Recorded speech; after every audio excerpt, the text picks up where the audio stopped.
So today on the talkSPORT MMA channel, we're joined by British Muay Thai phenom and two-sport champion, Jonathan Haggerty. Thanks for coming on today with us, John. No worries. Thank you for having me. Absolutely. So you've got another super fight on the horizon. You'll be defending the Bantamweight Muay Thai World Championship against Superlek on September 16th in Denver, Colorado. How's your preparation been going for this? Yeah, preparation's been going well, thank you. Probably the best fight camp. It is actually the best fight camp I've had. We've done 13 weeks this time round. We've done 8 weeks in Thailand, and we're finishing off here three to 4 weeks here in Denver. So we're ready. Nice. And yeah, no injuries, no nothing. All good to go, mate. All ready and rock and rolling. Great stuff. You've been on a bit of a tear at the moment, coming off 3 straight finishes.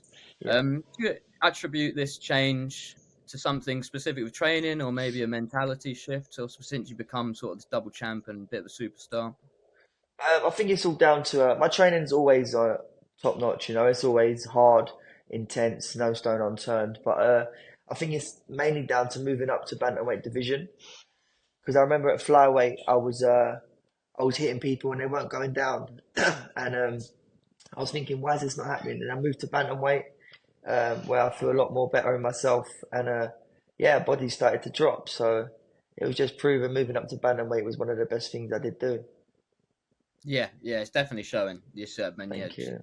certainly a lot more power in the strikes for sure. And so this is your second bout, actually. You fought Superlek back in 2018. Do you think this one's going to be a totally different matchup because you've both gone on and had continued to have great careers since? And what did you learn from that first bout? Yeah, definitely. It's going to be a whole different ball game, especially now that we're both at our peak. We're both more experienced. Well, I'm much more experienced than I was the first time round. I was basically a novice to the sport, but we took the fight, and here we are now. Our paths have crossed again, and we're both at our peak in the best organization in the world. So may the best man win, and I'm excited. Yeah, should be a good one. And yeah, what did you do? Obviously, the first one ended in a medical stoppage, but Yeah. do you think you picked up on some things from that first one that you think you can capitalize on? Yeah, it was a bit of an early stoppage, and the fight didn't really get going too much. The plan was to start actually fighting in round 3, 4, and 5, where we thought Superlek comes alive. Um, but obviously we didn't get to that stage, so there weren't too much to take away from it, apart from I swept him quite a few times, and yeah, that's it really.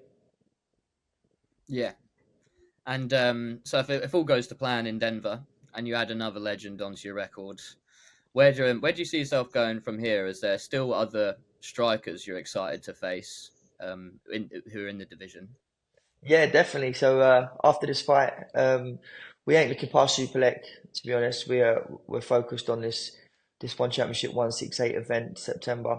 So yeah, after this fight, there was a few other fighters I'd like to fight. I'd like to defend my kickboxing belt. I don't really want to keep that division on hold. I'd also like to fight Nico Carrillo. Rotang's another one in the pipeline, and also just an MMA debut as well. Yes, yeah, that would be amazing. Do you think would you let Rod Tang come up to bantamweight, or would you go back down? Yeah, I don't think I'm not too sure if I could ever make flyweight again. I'll have to speak to my nutritionist. But if I want to fight at my best and perform at my best, I think Rotang's got to step up to bantamweight. Yeah, Yeah, for sure. Have it in your realm this time. that's it. Oh, awesome! And then you obviously mentioned potential MMA bout there as well, which I think loads of fans are clamoring for you to have an MMA fight, even though you're still early. You've still got so much to give us in your striking too. Do you see yourself staying at one for your beginning of your MMA career? Yeah, 100%. One is where I'll stay. They treat me with nothing but respect, and they've looked after me throughout the years. Um, I'd say one of the best organizations in the world. So yeah, who knows? We'll just have to wait and see. I'm excited for the MMA debut for sure. If they gave you anybody you wanted, who would be that dream debut matchup? Fabricio Andrade, MMA Oh, world title. that would be great. Let's go. Perfect. Writes itself, really, doesn't it? Definitely. And then say, looking a bit more further ahead in the future, more just dream sort of matchup. Who would you want to take that bantamweight MMA belt off? Um, yeah, it would definitely be Fabricio. Yeah, Yeah, yeah, definitely. I beat him once in kickboxing at yeah, my stand-up game. So why not give me the chance to try his MMA game? yeah. And say if we're talking open organization, Oh, okay. same sort of question. Who would be that dream debut, and then maybe dream person to take that belt off?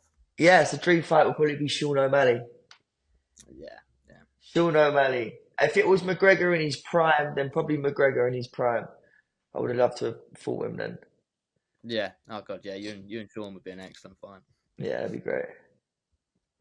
Um, yes. So we actually recently had Liam Harrison on the show a couple months ago, and he was sort of talking about there's been a little bit of sort of beef between you guys, talking about potential fights.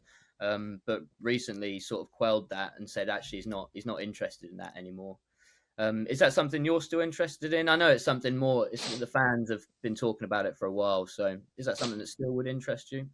I think the fans are more interested in what I am in that fight. You know, if he gets past Sexan, well, who knows really? I'd like to put my hands on him for sure.